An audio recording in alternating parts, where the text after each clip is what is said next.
عاشق وەکشنەی گۆرانی لە هەنایم شاردا سەماکە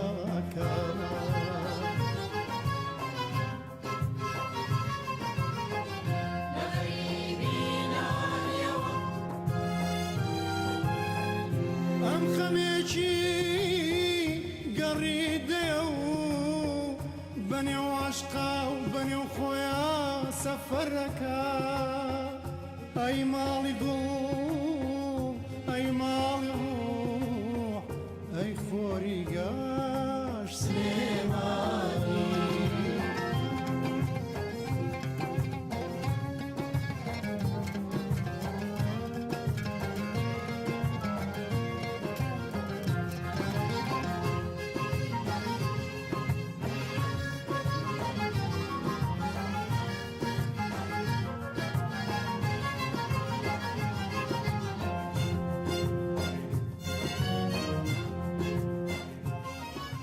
سلێمانی لە ساڵی 1984 لەلایەن برایم پاشای بابانەوە دروست کراوە.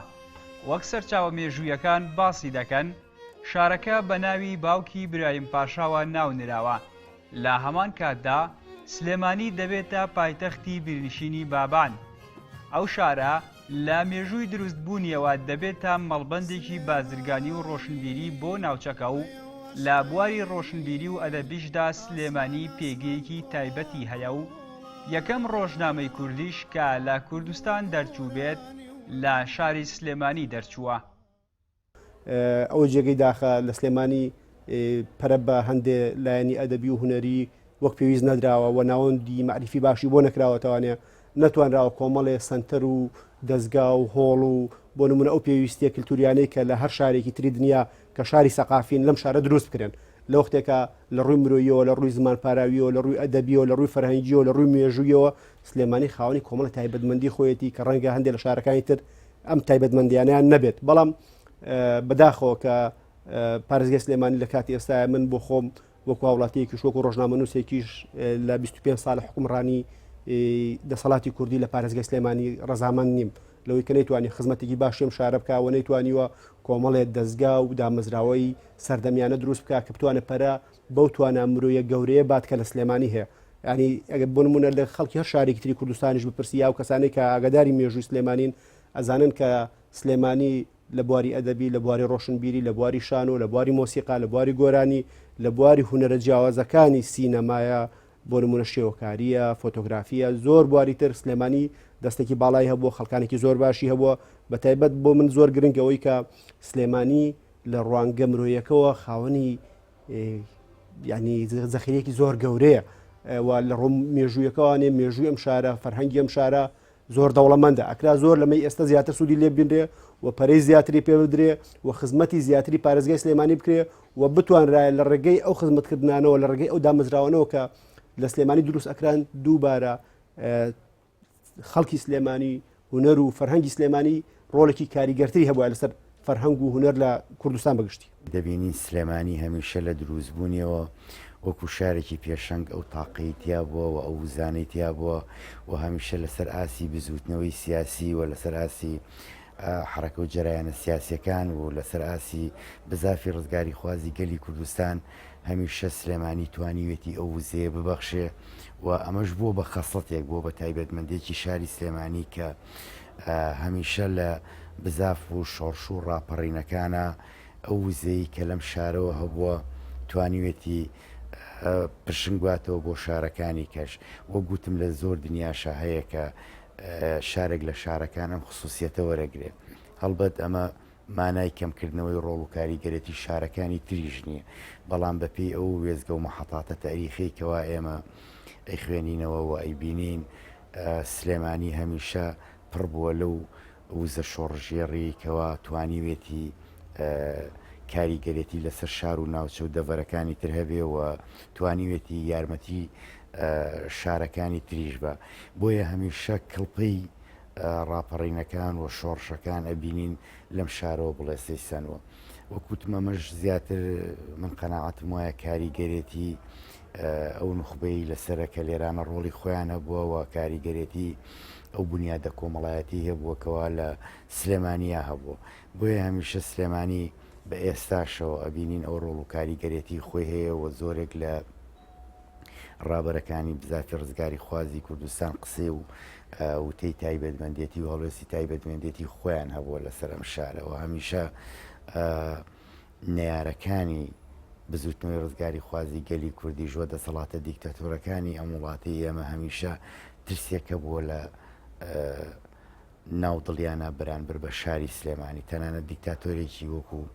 سەدام حسێن وتوێتی سلێمانی سەری مارەکەیە هەمیشە ترسی لێنیشتووە. بۆیە ئەمە خصوصیەتێکە، ئەمە تایبەتمەندیەتەکە بەم شارەوە و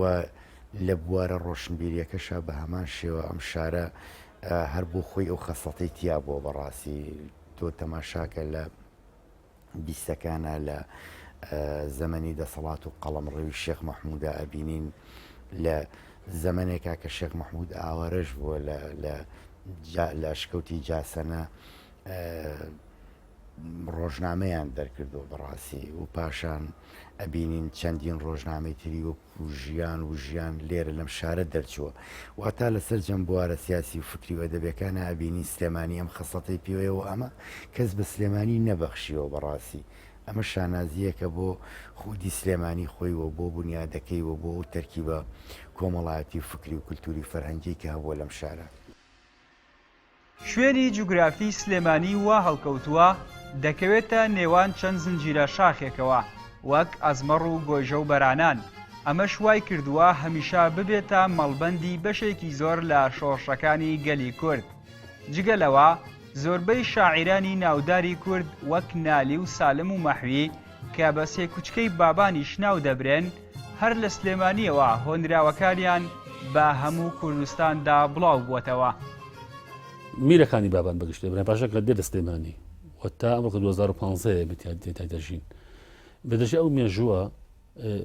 خەسەتی دەسەڵاتدارانی سلێمانی لە هەر لە میرەکانی بابان دواتر سەکردەی کورد شێخ مەحموودی نەمەر تا ئاگاتە سەکردەکانی 6 ئەیلولی 1970 سلێمانی تا ئاگاتە ساڵانی دواتر هەموو ئەمانە پێمان کە خەڵکی ئەم شپێکاتی ئەم شارە خەڵکی زیندووە ئەم خەڵکە زوو بڕا لە شتەکان دەدات. ینی بڕیاردەری خێرایە دائیمە. ینی حەزەکە پێش ڕووداوەکان بکەوێت، حەزەکە پێش سەردەمەکەی خۆی بکەوێت، حەزەکات هەمیشە کەلتوری خەڵکەی وا بووە و دەسەڵاتدارەکانی ئێرە هەمان کاتە لەو خەڵکەوە سەرچاویان گرتووە. بۆیە ئەمانە هەمیشە ویستوانە پێش ڕووداو بکەون. بۆیە دەبینین لە مێژووی ئەم شارەدا هەمیشە بەردەوام ئەم دەسەڵاتدارانی ئێرە کێبەکان لە بینی سەرەمی عوسمانەکان لە بینی ویلایەتی بەغا و عوسمانی و لەبینی قاجارەکانە کردووە. سەرمەند دەسەڵاتداری ئێران دەوڵەتی قاجاری بووە. دواتر کێبەکان لە بینی عوسمانیەکان و ئینگلیزەکانە کردووە. لە بینی دەسەڵاتدارانی پاشایەتیە کێبڕکێ بووە. دواتر بەردەوام لە سلێمانیدا هەژمونێکی سیاسی گەورە هەیە بەرامبەر دەوڵەتی پاشایەتی و دەوڵەتی ڕژیمی کۆماری دواتر بە ڕژەمی بەعس. من پێم وایە شاری سلێمانی هەمیشە لە ئاسی ئەو چینەی ئەنتیجلیسا یان نوخبە یان هەڵبژاردەی ناو کۆمەڵگە هەمیشە ڕۆڵ و کاریگەرێتی خۆی هەبووە لە بوارە سیاسی و فکری و ئەدەبی و کولتوریەکانە. خەڵکانێکی پێشەنگ هەبوون لەم شارە و ئەگەر ئێمە بگەڕێنەوە بۆ باگراوندی شاری سلێمانی دەبینین سێ کوچکەی بابان لە بوارە ئەدەبیەکە وەکو سالم و نالی و کوردی ئەمانە ڕۆڵێکی کاریگەری خۆیان هەبووە و ڕنگدانەوەیان هەبووە لەو هەلومەرج و سیاقە مێژوویە. ئەمە بە درێژایی مێژوو پەرەی سندووە هاتووە بە پێی گۆڕانکاری لە وێزگە مێژوویەکانە تا ئەم سەردەمەی ئێستەمان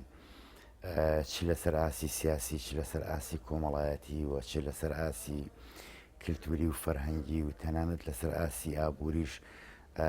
نوخبەی ئەم شارە پێشەنگ بوون و جێپەنجەیان دیار بووە نەخشی خۆیان هەبووە بە گۆڕانکاریەکانی شاری سلێمانی. چواردەی مانگی 11 هەموو ساڵێک یادی بنیاتنانی شاری سلێمانی دەکرێتەوە، بەڵام پسپۆڕێکی بواری مێژوو پێی وایە ئەو ڕۆژە هەڵەیە و ناکرێت لەو بەروارەدا شاری سلێمانی دروست کرابێت. و ئەوی بەرەن پاشەی بابان کردی کاری زۆر مەزون گەورەی کرد کە میری بابانی لە چەقوستی خەڵاتچوارانەوە گوندێکی بچووکێنە سلێمانی و بۆی کە پێدەشتەیە بەرەو کەرکووک و بەرەو گەرمیان و بەرەو شارەزوو لە هۆرامان پەری پێ بکێشێت ئەوە وەکو مێژوو گەورەیە بەڕاستی بەڵام 14 دانانی ڕۆژێک بۆ یادەکە بەلای بڕابن ئەڵەیەکی مێژووی گەورەیەک ئەبێمە ئەسپوری وەدا بنین ئەو لە گەوری سلانی کەمەکاتەوە چکە 14 دقێکی مێژوویمانی بەدە 14 بکات کە ئەمە شارە دامەزرەوە ئەمجا هەموو شارێکە میلێک یا لە ساڵدارە دروستی ئەکات بەردی بناغەکەی هەیە ئاوادانکردنەوەکەی هەیە چکە شار بقەت بە ڕۆژێ تاوا نابێت خودی ماڵ مانگود و مانگ تاوا نابێت دانە خۆڵدا شارێکی وا گەورەکە بکە پایتەخت بەڕاستی ئەزموری شار بە زۆرە شاری ئەسکەندەریەمانێ شاری قوستەنتینیەمانێ شاری بەغامانێ شاری لەندەنمانێ پاریسمانێ هەمووی بە چەند ساڵێک تەواو بوون میری بابان ئەستەم بتوانێت بە ساڵەکە شارە تەواو بکات ئەم 14 تا ئێستا نازانین هی کامەیانە ئەگەری بەردی بناغەکەی تێر هەڵەیە کە لە 14 بەردی بناغی شاریدا نادرێت کە تۆ بەرە وەرزی لە پایی زاوی تۆ بەرەو زستان بڕۆیت کە بەدەدی بۆ خەڵاتچوار سلێمانی کە و ڕۆژگارە هۆکاری گواستن تەنیا گوێ درێژ و ئەسپ و ماین و ئەمانە بووە بەچ پێوەرێک بەچ پێوەرێک بچ عقلێک ئەمە لەو سەرما سەختەوە بە فربارانە ئەم شتانە گوازرایەوە لێو بۆ ئێرە بوون نابەری بناغی ئێرەی پێدانرا کەرەسە و ماوەی بناسازی بۆ دەگەت چوو بەرد و قەسڵ و ئەمانە خۆ ڕۆژ ئاوادانکردنەوە غشتی بێت واماندانە بڵێ ڕۆژێ ئاوادان کراوە تواژە بۆتە شار هەر ڕێی تێناچێتەوە لە وەرزی پاییزە کە بەرستان ڕۆیکە ڕۆژگارش لە وەرزی پاییزی سلێمانی ئەو سەردەما 200 ساڵ پێش ئێستا سارتر بۆ لە ئێستا لە پاییزە بەفری زۆر باریوە لەم ناوچەیە بە شوێن ڕەوایە تۆ کە لە کاتێکە بەفر ئەبارێت تۆ بێت شارەکەت ئاوادان کەیتەوە تا بەهار ناوەستیت ئەمە بەڕاستی لەو پێوەرە عەقلانەوە دوورە لە واقع مێژوویەکەیەوە ئێمە چەند دەقێکمان هەیە لە پەرایەزی چەند بەرهەمێکی زانکانی ئاینی و سەردەمایان نووسراوە کە ئاماژە بۆ دەکەن کە ئاماژە بە ساڵزانەکە ئاماژە 25 حوزەیران دەکەن کە ئەبێت ڕۆژی هەینی کە لە مزگەوتی گەورەیە وتارینی خوێنداوەتەوە لە وتارینەکە ئاوادانکردنی شاری سلێمانی بە پیرۆز کراوە و بۆتە 25 حوزەیران 1964 ئەمە ئەو دقیقترمان هەیە گرتووە 1956 بەڵام ئەو دەقانە زیاتر ئەتوانین بڵێن دەقن بازەکرێن بەڵام زۆر ڕەهەندی مێژوویان نییە بەڕای من لەبەری ئێمە بێت 14 بچەسپێنین نەک بڵێمیکە 26 ئەمن پێین بێ بە دۆزیمەتەوە ئەوەش نەبخینە لاوە بچین ئەرشیڤەکانی عوسمانی و قاجاری کە من بەلای منەوە عەقڵ نابڕیانی ئەو دەوڵەتە گەورەی ئەو سەردەما ئەم مێژوویان تۆمان نەکرد بێت هەتا لای من ئێستا پرسیارە ئەو ڕۆژگارێک کەسێک شەماڵەفی نۆتێ وەناخان نەخشبەندی سەردان شاعیر و ئەدیب بوون و خەڵکی خوێندنەوە لە سەردەمای ژیاون چۆن ئەم مێژوویان تۆمار نەکرد سەردان مامۆستا ئاینیمان هەبووە لە زۆرەکانە مامۆستا ئاینی بوون و ئەم پایتەختی میری بابانیان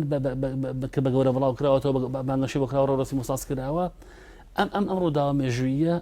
مێژوویە باس کراوە چون مامۆستایەکی ئاینی نێکسە سەر ڕووپێوی کاغەزەکانی خۆی لە حاشی بەرهەمەکانی خۆیان تۆماریان نەکرد کە عەقڵ نابڕە بەڕاستی بۆیە بە بڕای من بگەنەوە بۆ دەقە مێژوویەکان ئەم ڕۆژە ئالۆزینەوە چ ڕۆژێکە بەڵام 14 بەم پیاوەکان ڕۆژێکی هەڵەیە هەموو شارێک تایبەتمەندی خۆی هەیە خصوصیەتی خۆی هەیە جوانی خۆی هەیە گرنگی و بایەخی خۆی هەیە و بۆ نمونە هەر شارێکە ئێمە باسی بکەین بۆ ئێمە عەزیزە بەڵام تایبەتمەندی سلێمانی زیاتر لە دیۆکلتۆریەکەیەتی کە سلێمانی شارێکی فەرهەنگیە و بۆ نمونە ئەگەر تۆ هەر تەنها بەڕووکەشیش بەم شارە تێپەڕی هەستەکەی کە لەم شارە کۆمەڵێک نخبێکی ڕۆشنبیر هەیە کۆمەڵێک ئەدیبی زۆر باشەیە شعر لەم شارە سەری هەڵاوە گەشەی کردووە پێشکەوتووە کۆمەڵە قوتابخانەی شعری هەیە لەم شارەوە سەریان هەڵاوە لەسەر دەستی شاعرانی ئەم شارە بوون و یەکەمین زانکۆی کوردی کە کراوەتەوە لەم شارە بووە یعنی کۆمەڵێک تایبەتمەندی هەیە کە تایبەتمەندی سلێمانین ڕەنگە شارەکانی تر یا خاوەنیم تایبەتمەندی نەبنیان لەم بوارەیە ئەوەندە دەستێکی باڵایان نەبێ بۆ نمونە یەکەمین شانۆی کوردی لە شاری سلێمانی و پێشکەشەکرێ یەکەمین قوتابخانەی کچان لە سلێمانیەوە کرێتەوە یعنی ئەمانە هەمووی بۆ ئەو زەمانەی خۆی ئەگەر بە پێوەری خۆی بیخوێنیتەوە کە پێوەرە مێژوویەکە بۆ ئەو زەمانەی خۆی زۆر گرنگە زۆر بایەخی زۆر گەورەیە بۆ نمونە زۆر جار لە هەندێک شوێنی تر تەنانەت قوتابخانە بۆ کوڕانیش نەبوو بەڵام لە سلێمانی نەکرد قوتابخانە بۆ کوڕان هەبوو قوتابخانە بە ڕووی کچانی شاکراوەتەوە ئەمە دیاردەیەکی زۆر جوان بووە یەکێ بۆ لەو ینی پێ بەپێ ڕۆیشتن بۆ لەگەڵ دیاردەکانی مۆدێرن و قۆناغی ڕۆشنگەری کە لە ئەوروپا سەری هەڵاوە سلێمانی لەبەرەوەی کە خاوەنی کۆمەڵە تایبەتمەندی خۆی بووە خەڵکێکی کراوی هەبووە خەڵکێکی زمان پاراوی هەبووە خەڵکێک بۆ دنیابینیەکی تایبەتمەندتری هەبووە توانیوێتی قۆناغێک لە پێشتری ناوچەکانی تر بێت توانیوێتی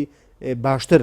خۆی فۆرمەڵە بکە باشتر خۆی گەشە پێ بە باشتر خۆی بناسیێنێ و کەلتورەکەش بباتە قۆناغێکی باشتر. سلێمانی دوای ڕاپەڕین و سەرمی حکوومەتی کوردستان و پێش ڕاپەڕین جیازی زۆری هەیە. ینی ئمە شانزیێن کەڵم پایتەخت ڕۆشنبیری سلێمانی. بەڵام کە پرسیار دەکەین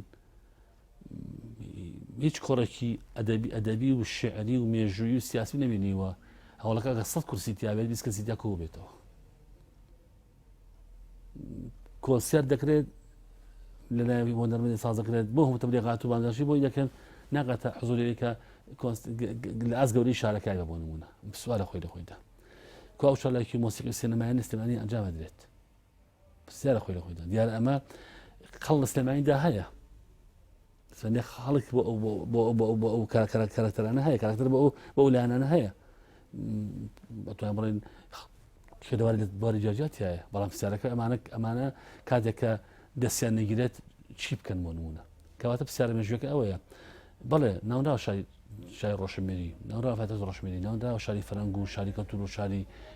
شاری شاران بەڵام هەموو ئەمانانە کە سلێمانی بێت و لەوانە بەڵام سلێمانیش زیاتر بێت لەوەی کە ناوی پێندراوە بەڵام کەسێکم لە دوای ڕاپەڕینەوە ئەمە نابینم من ئەشتاکان ئەچوونە کۆڕەکە 100 کورسی تیاوەزانی بەعسا 300 بەپێوە ئەوەستا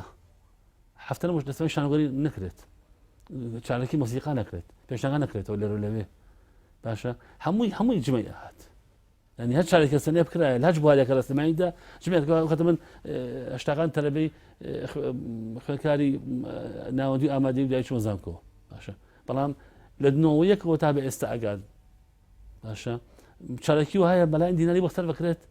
هەوڵەکە 200 قەزەگرێت 20 کەسی تیانی عاشق وەک شنەی گۆرانی لە هەنایم شاردا سەماکە